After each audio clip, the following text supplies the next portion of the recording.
வணக்கம். பொதிகை செய்திகளுக்காக காமாட்சி. தலைப்புச் செய்திகள்.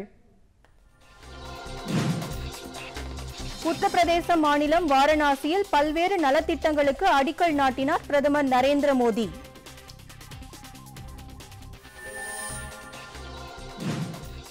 கர்நாடக மாநிலத்தில் விவசாயிகளுக்கு அறிவிக்கப்பட்டுள்ள கடன் தள்ளுபடி திட்டம் குரூரமான நகைச்சுவை. பிரதமர் நரேந்திர மோடி விமர்சனம். வெங்காய ஏற்றுமதியை ஊக்குவிக்கும் வகையில் அதற்கான ஊக்கத்தொகையை 2 மடங்காக உயர்த்தியது மத்திய அரசு. ஜம்மு காஷ்மீர் மாநிலத்தில் ராணுவத்தினருடன் துப்பாக்கி சண்டை. 4 தீவிரவாதிகள் சுட்டுக் கொல்லப்பட்டனர்.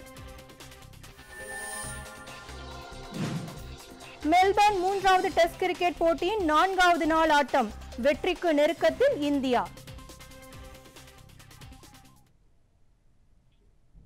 விரிவான செய்திகள். உத்தரப்பிரதேச மாநிலம் காசிப்பூரில் நடைபெற்ற நிகழ்ச்சியில் பல்வேறு புதிய திட்டங்களுக்கு பிரதமர் நரேந்திர மோடி அடிக்கல் நாட்டினார். இன்று காலை அம்மாநிலத்திற்கு சென்ற பிரதமர் காசிப்பூரில் அமைய உள்ள மருத்துவக் கல்லூரிக்கும் அடிக்கல் நாட்டினார். மகாராஜா சுஹேல்தேவ் நினைவு அஞ்சல் தலையை வெளியிட்டு பேசிய பிரதமர் அவர் இந்த நாட்டிற்காக ஆற்றியுள்ள அரிய பணிகளுக்கு தலைவணங்குவதாக கூறினார். தமது மக்களவை தொகுதியான வாரணாசிக்கும் இன்று பயணம் மேற்கொள்ளும் பிரதமர் அங்கு உள்ள தேசிய விதைகள் ஆராய்ச்சி மற்றும் பயிற்சி மைய வளாகத்தில் பன்னாட்டு அரிசி ஆராய்ச்சி நிறுவனம், தெற்காசிய மண்டல மையம் ஆகியவற்றை திறந்து வைக்க உள்ளார். தெற்காசிய மற்றும் சார்க் நாடுகளை சேர்ந்தவர்கள் அரிசி ஆராய்ச்சியில் ஈடுபடவும் பயிற்சி அளிக்கவும் இந்த மையத்தில் வசதிகள் ஏற்படுத்தப்பட்டுள்ளன. அதன் பின்னர் அங்கு நடைபெறும் ஒரு கருத்தரங்கிலும் பிரதமர் பங்கேற்கிறார். கர்நாடக மாநிலத்தில் விவசாயிகளுக்கு அறிவிக்கப்பட்டுள்ள கடன் தள்ளுபடி திட்டம் குரூரமான நகைச்சுவை என்று பிரதமர் நரேந்திர மோடி விமர்சித்திருக்கிறார். நேற்று மாலை அம்மாநிலத்தைச் சேர்ந்த பிஜேபி கட்சி நிர்வாகிகளுடன் கலந்துரையாடிய பிரதமர் மக்கள் ஊழலற்ற அரசை விரும்புவதாகவும் ஆனால் கர்நாடக அரசு வளர்ச்சியற்ற ஊழல் அரசாக இருக்க விரும்புவதாகவும் கூறினார். அவர் என்னுடைய வாக்குச்சாவடி மிகவும் சிறந்தது என்று பொருள்படும் மேரா பூத் சப்சே மஸ்பூத் என்ற திட்டத்தின்படி பெலகாவி, பிதார், தேவநாகரே, தார்வாட், ஹவேரி ஆகிய பகுதிகளைச் சேர்ந்த தொண்டர்களுடன் காணொலி காட்சி மூலம் உரையாடினார். அதிகாரத்தில் உள்ளவர்கள் மக்களை பற்றி கவலைப்படாத போது கட்சி தொண்டர்கள் அவர்களின் குரலாக ஒலிக்க வேண்டும் என்று அப்பொழுது பிரதமர் கேட்டுக்கொண்டார். But those in power in Karnataka are steeped in arrogance. Can our party become the voice of the farmers? The poor won't care. But those in power in Karnataka are only interested in cabinet berths. Can our party become the voice of the poor? The common man wants development, but those in power in Karnataka are only interested in dynasty. மத்திய அரசு கடந்த மாதம் கொண்டு வந்த 59 நிமிடங்களில் கடன் என்ற திட்டத்தின் கீழ் பொதுத்துறை வங்கிகள் இதுவரை 1,12,000 விண்ணப்பங்களை ஏற்று 37,412 கோடி ரூபாய் நிதியை கடனாக வழங்கியுள்ளன.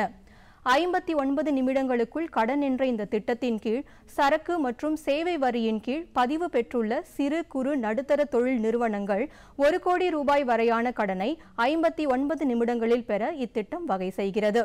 இது குறித்து மக்களவையில் எழுத்து மூலம் பதிலளித்த நிதித்துறை இணையமைச்சர் ஷிவ் பிரதாப் சுக்லா இந்த மாதம் 25ஆம் தேதி வரை 1,31,000 விண்ணப்பங்கள் பெறப்பட்டதாகவும் அவற்றில் 1,12,000 விண்ணப்பங்கள் ஏற்கப்பட்டுள்ளதாகவும் தெரிவித்துள்ளார். வெங்காய ஏற்றுமதிக்கான ஊக்கத்தொகையை 2 மடங்காக உயர்த்தியுள்ளது மத்திய அரசு. இந்தியாவிலிருந்து வெங்காயம் ஏற்றுமதி செய்வதற்கு தற்பொழுது 5% ஊக்கத்தொகை வழங்கப்பட்டு வருகிறது. இது இனி 10% உயர்த்தப்படும் என்று மத்திய அரசு தெரிவித்துள்ளது.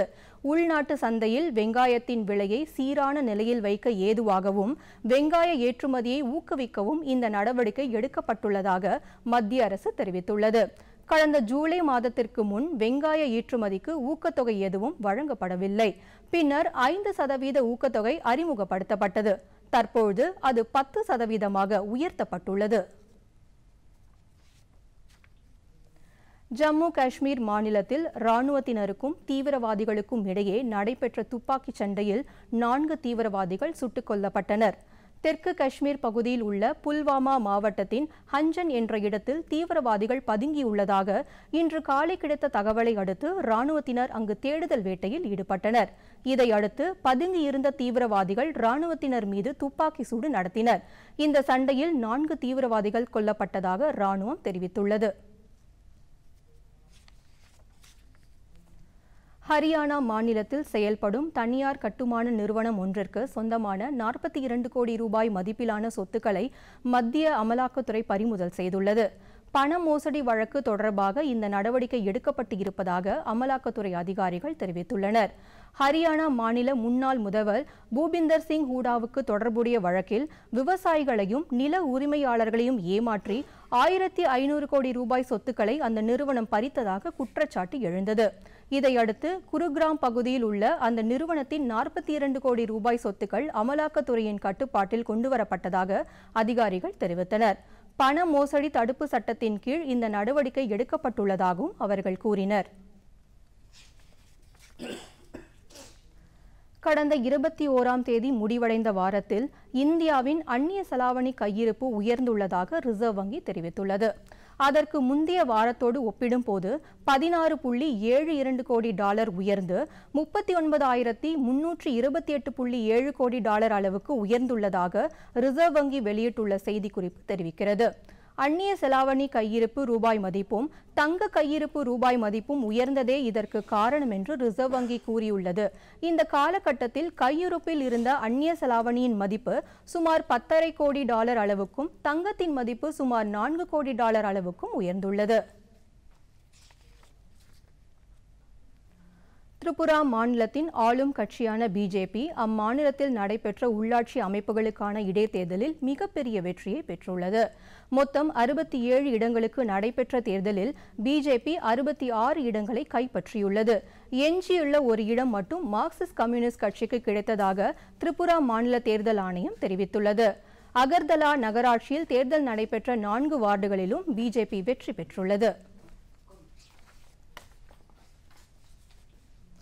சம ஊதியம் கேட்டு போராடும் இடைநிலை ஆசிரியர்களின் கோரிக்கையை பரிசீலித்து தமிழக அரசு உடனடியாக தீர்வு காண வேண்டும் என்று பிஜேபி மாநில தலைவர் தமிழிசை சவுந்தரராஜன் கூறியுள்ளார்.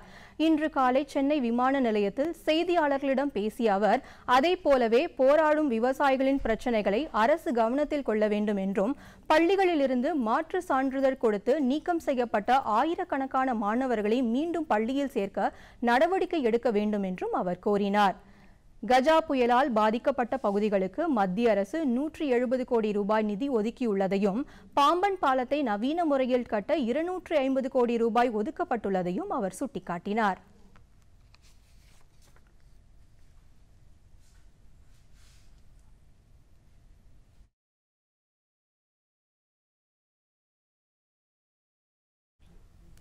கஜா புயல் நிவாரணத்திற்காக பங்களிக்க வேண்டும் என்று விடுத்த கோரிக்கையை ஏற்று பொதுமக்களும் நிறுவனங்களும் ஏராளமான நிதியுதவி அளித்துள்ளதாக தமிழக அரசு தெரிவித்துள்ளது. இதுவரை பொதுமக்களும் நிறுவனங்களும் கஜா புயல் நிவாரண நடவடிக்கைகளுக்காக முதலமைச்சரின் நிவாரண நிதிக்கு 127 கோடி ரூபாய் வழங்கியுள்ளதாக அரசு வெளியிட்டுள்ள செய்திக்குறிப்பு தெரிவிக்கிறது. அடுத்து சில முக்கிய செய்திகளை விரைவு செய்திகளாக பார்ப்போம். புதுச்சேரியில் பொங்கல் பண்டிகையை முன்னிட்டு இலவச ரேஷன் பொருட்கள் வழங்க தாம் மறுப்பு தெரிவித்து வருவதாக புதுச்சேரி முதலமைச்சர் வி நாராயணசாமி கூறுவதில் உண்மை இல்லை என்று புதுவை ஆளுநர் கிரண்பேடி தெரிவித்துள்ளார். சென்னை விமான நிலையத்தில் செய்தியாளர்களிடம் பேசிய அவர், தாம் எந்த திட்டத்திற்கும் தடை போடவில்லை என்றார். மேலும் பட்ஜெட்டில் இருக்கும் அனைத்து திட்டங்களுக்கும் தான் அனுமதி வழங்கியுள்ளதாகவும் தம்மிடம் எந்த கோப்பும் நிலுவையில் இல்லை என்றார். இந்திய சீன எல்லையில் 17வது மற்றும் நாந்துலா அருகே உள்ள ஜவஹர்லால் நேரு வழித்தடத்தில் கடுமையான பனிப்பொழிவு ஏற்பட்டதால் 2500க்கும் மேற்பட்ட சுற்றுலா பயணிகளை ஏற்றிச் சென்ற சுமார் 400 வாகனங்கள் தொடர்ந்து பயணிக்க முடியாமல் நிறுத்தி வைக்கப்பட்டுள்ளன. சுற்றுலா பயணிகளுக்கு தேவையான உணவு, உறைவிடம், மருந்துகள் ஆகியவற்றை வழங்குவதில் இந்திய ராணுவம் அதிரடியாக செயல்பட்டு வருகிறது. மறைந்த முன்னாள் முதலமைச்சர் ஜெயலலிதாவின் மறைவிற்கு முந்தைய சிகிச்சை பற்றி விசாரித்து வரும் ஆறுமுகசாமி ஆணையத்தின் முன்பு வரும் 9ஆம் தேதியன்று வாக்குமூலம் வழங்குமாறு லண்டனைச் சேர்ந்த மருத்துவர் ரிச்சர்ட் பேலே அழைக்கப்பட்டிருக்கிறார். இவர் காணொலி காட்சி மூலமாக தமது வாக்குமூலத்தை வழங்கவிருக்கிறார். பதிவுத்துறை தொடர்பான சேவைகளை விரைவாகவும் பாகுபாடற்ற முறையிலும் வெளிப்படையாகவும் வழங்குவதற்கென தமிழ்நாடு அரசால் துவக்கப்பட்டது ஸ்டார் 2.0 திட்டம்.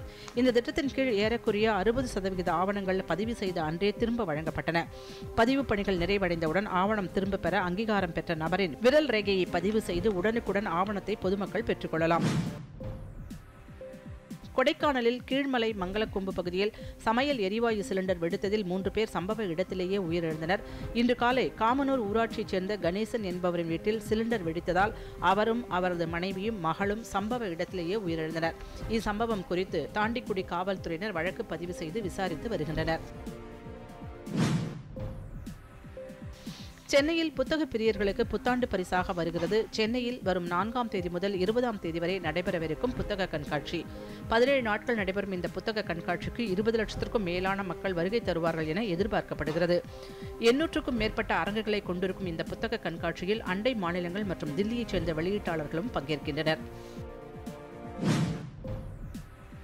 மேகாலயாவில் கிழக்கு ஜெயின்டியா ஹில்ஸ் பகுதியில் உள்ள நிலக்கரி சுரங்கத்தில் சிக்கிக் கொண்டுள்ள 15 பேரை மீட்கும் நடவடிக்கையில் இந்திய கப்பல் படை குழுவினர் ஈடுபட்டுள்ளனர். சிறப்பு கருவிகள் உதவியுடன் அவர்களை தேடும் நடவடிக்கையில் தேசிய பேரிடர் மீட்பு குழுவினருடன் ஒடிசா மாநில மீட்பு குழுவினரும் ஈடுபட்டிருப்பதாக தகவல்கள் தெரிவிக்கின்றன. இதனிடையே மேகாலயா சுரங்க தொழிலாளர்களை மீட்க கப்பல் படை வீரர்களும் விரைந்திருப்பதாக இந்திய கப்பல் படை அதிகாரிகள் தெரிவித்தனர். விசாகப்பட்டினத்திலிருந்து 15 பேர் கொண்ட குழுவினர் அங்கு விரைந்துள்ளனர். IS பயங்கரவாத இயக்கத்தின் உத்தரவின் பேரில் பயங்கரவாத தாக்குதல்களை திட்டமிடுவதாக தெரியவந்ததை அடுத்து தேசிய புலனாய்வு முகமை ஹைதராபாத்தில் 2 நபர்களை கைது செய்துள்ளது. 24 வயது மஹமத் அப்துல்லா பஷி மற்றும் 19 வயது மஹமத் அப்துல்லா காதி ஆகிய 2 ஆண்டுகளுக்கு முன்பு மகாராஷ்டிராவில் பயங்கரவாத தாக்குதல்கள் நடத்துவதற்கு இளைஞர்களுக்கு பயிற்சி கொடுப்பதாக சந்தேகிக்கப்பட்டு கைது செய்யப்பட்டவர்களோடு இவர்களுக்கு தொடர்பு இருப்பதாக நம்பகத்தகுந்த தகவல்களை அடுத்து இவர்கள் இருவரும் கைது செய்யப்பட்டனர். வங்கி மோசடி வழக்கில் நாட்டை விட்டு தப்பி ஓடிய நீரவ் மோடி பிரிட்டனில் இருப்பதாக அந்நாட்டின் அதிகாரிகள் அரசாங்கத்திற்கு தெரிவித்திருப்பதாக வெளியுறவுத்துறை இணை அமைச்சர் VK சிங் மாநிலங்களவையில் தெரிவித்தார். மான்செஸ்டரில் உள்ள உளவு அமைப்பு தமது விசாரணையின் காரணமாக நீரவ் மோடி பிரிட்டனில் இருப்பதாக தெரிய வந்துள்ளதாக இந்திய முகமைகளுக்கு தகவல் தெரிவித்துள்ளது என்று அவர் கூறினார். திரிபுராவின் ஜலீஃபா கிராமத்தில் எரிமலை குழம்பு போன்ற தீப்பற்றி எரியக்கூடிய திரவம் வெளிப்பட்டதால் அப்பகுதி மக்களிடையே அதிர்ச்சி ஏற்பட்டுள்ளது. திரிபுரா மாநிலம் நிலநடுக்கம் ஏற்பட வாய்ப்புள்ள பகுதி என்பதால் இத்தகைய எரிமலை குழம்பு வெளியானது கவலை அளிக்கக்கூடியதாக கருதப்படுகிறது. பங்களாதேஷின் சிட்டகாங் பகுதியை ஒட்டி அமைந்துள்ள இந்த கிராமத்தில் இதேபோன்று 3வது முறையாக லாவா திரவம் வெளிப்பட்டிருப்பது குறிப்பிடத்தக்கது.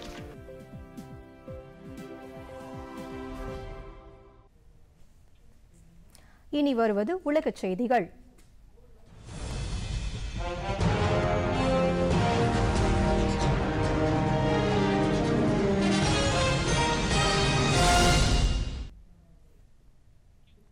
தெற்கு பிலிப்பைன்ஸில் அமைந்துள்ள மின்டனோவ் தீவுக்கு அருகே இன்று காலை வலுவான நிலநடுக்கம் ஏற்பட்டது. அது ரிக்டர் அளவையில் 7ஆக பதிவானது. உள்ளூர் நேரப்படி காலை மணி 11:39க்கு ஏற்பட்ட இந்த நிலநடுக்கம் கடலுக்குள் அடியில் 59 கிலோமீட்டர் ஆழத்தில் உருவானதாக அமெரிக்க புவியியல் துறை தெரிவித்துள்ளது. இதையடுத்து பிலிப்பைன்ஸ் மற்றும் இந்தோனேஷியாவில் சுனாமி ஏற்படக்கூடிய வாய்ப்புள்ளதாக தகவல்கள் தெரிவிக்கின்றன.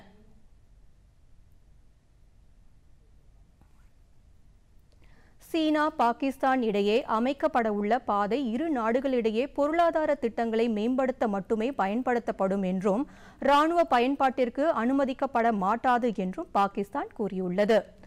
இரு நாடுகளுக்கு இடையிலான இந்த பொருளாதார வழிப்பாதை குறித்து இரு நாட்டு படைத்தளபதிகள் ரகசிய ஆலோசனை மேற்கொண்டதாக செய்திகள் வெளியான நிலையில் அதை பாகிஸ்தான் வெளியுறவுத்துறை செய்தி தொடர்பாளர் முகமது பைசல் மறுத்தார். மின்சக்தி மற்றும் உட்கட்டமைப்பு மேம்பாட்டிற்கு இந்த பொருளாதார பாதை பயன்படும் என்றும் எந்த ஒரு நாட்டிற்கும் எதிரானதல்ல என்றும் அவர் குறிப்பிட்டார். சீன அதிபர் ஷி ஜின்பிங்கின் கனவு திட்டமான இது சீனாவின் ஹிங்ஜியாங் மாகாணத்தையும் பலுசிஸ்தானில் உள்ள குவாதார் துறைமுகத்தையும் இணைக்கிறது. எகிப்தில் புகழ்பெற்ற கிசா பிரமிட் சுற்றுலா தலத்திற்கு அருகே பயணிகள் சென்ற பேருந்தை குறிவைத்து நடத்தப்பட்ட வெடிகுண்டு தாக்குதலில் வியட்நாமை சேர்ந்த 3 சுற்றுலா பயணிகளும் எகிப்து நாட்டின் சுற்றுலா வழிகாட்டி ஒருவரும் உயிரிழந்தனர். 10 பேர் காயமடைந்து மருத்துவமனையில் சிகிச்சை பெற்று வருகின்றனர். வெளிநாட்டு சுற்றுலா பயணிகளை குறிவைத்து எகிப்தில் கடந்த ஓராண்டில் நடத்தப்பட்ட முதல் தாக்குதல் இதுவாகும்.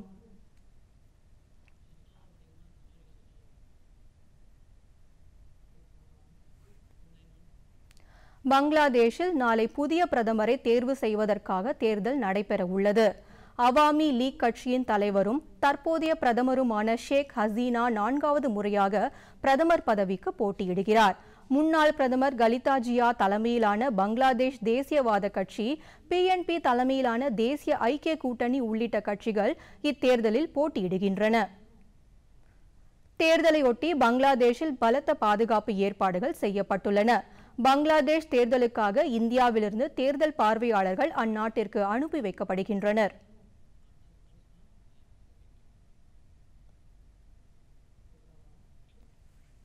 இனி வருவது விளையாட்டுச் செய்திகள்.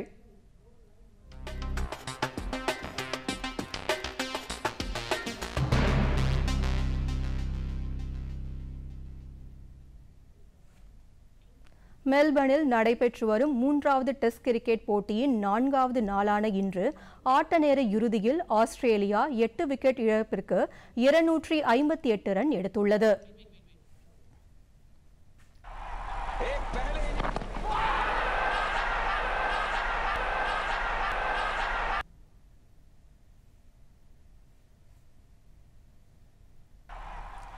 அந்த அணியின் ஆட்டக்காரர் பேட் கமின்ஸ் 61 ரன் எடுத்து ஆட்டமிழக்காமல் உள்ளார். இன்றைய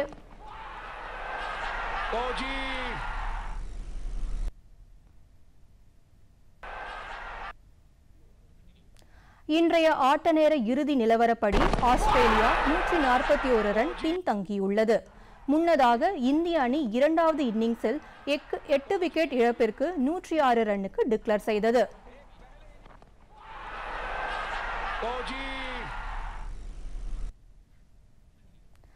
இந்திய அணி முதல் இன்னிங்ஸில் 7 விக்கெட்டிற்கு 443 ரன் எடுத்து டிக்ளேர் செய்திருந்தது.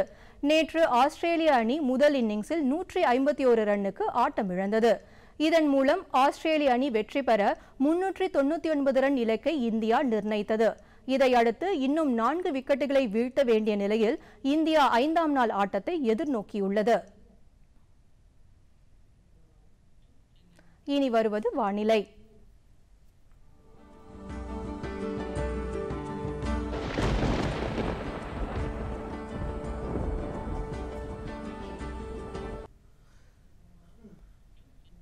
வட மாநிலங்களில் நிலவும் கடுமையான பனிப்பொழிவின் காரணமாக வெப்பநிலை இயல்புக்கு குறைவாக காணப்படுகிறது.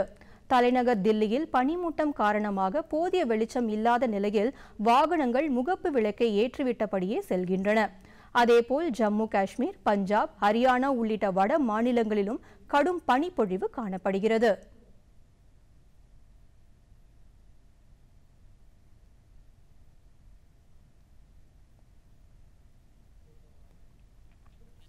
தமிழகம் மற்றும் புதுச்சேரியில் அடுத்த 2 நாட்களுக்கு ஒரு சில இடங்களில் மிதமான மழை அல்லது கனத்த மழை பெய்யக்கூடும் என்று சென்னை வானிலை ஆய்வு மையம் தெரிவித்துள்ளது.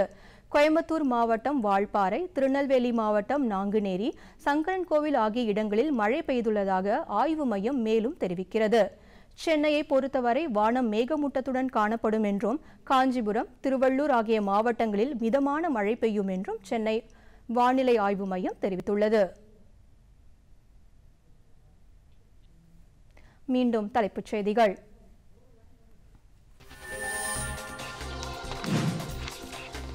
உத்தரப்பிரதேச மாநிலம் வாரணாசியில் பல்வேறு நலத்திட்டங்களுக்கு அடிக்கல் நாட்டினார் பிரதமர் நரேந்திர மோடி.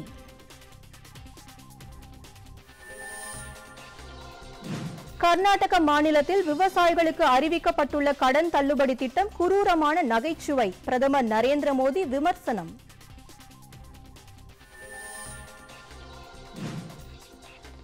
வெங்காய ஏற்றுமதியை ஊக்குவிக்கும் வகையில் அதற்கான ஊக்கத்தொகையை 2 மடங்காக உயர்த்தியது மத்திய அரசு.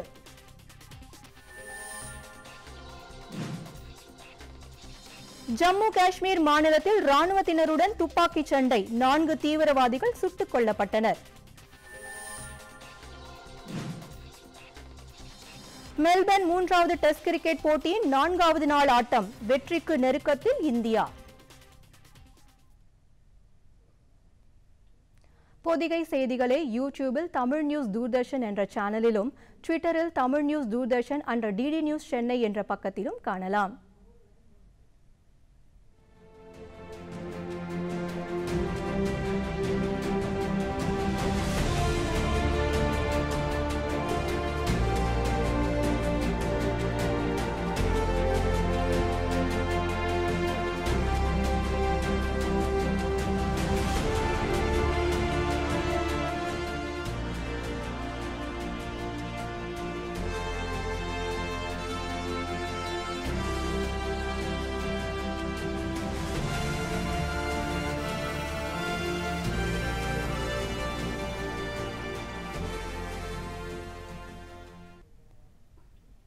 இத்துடன் செய்திகள் நிறைவடைந்தன. மீண்டும் செய்திகள் மாலை 6 மணிக்கு. வணக்கம்.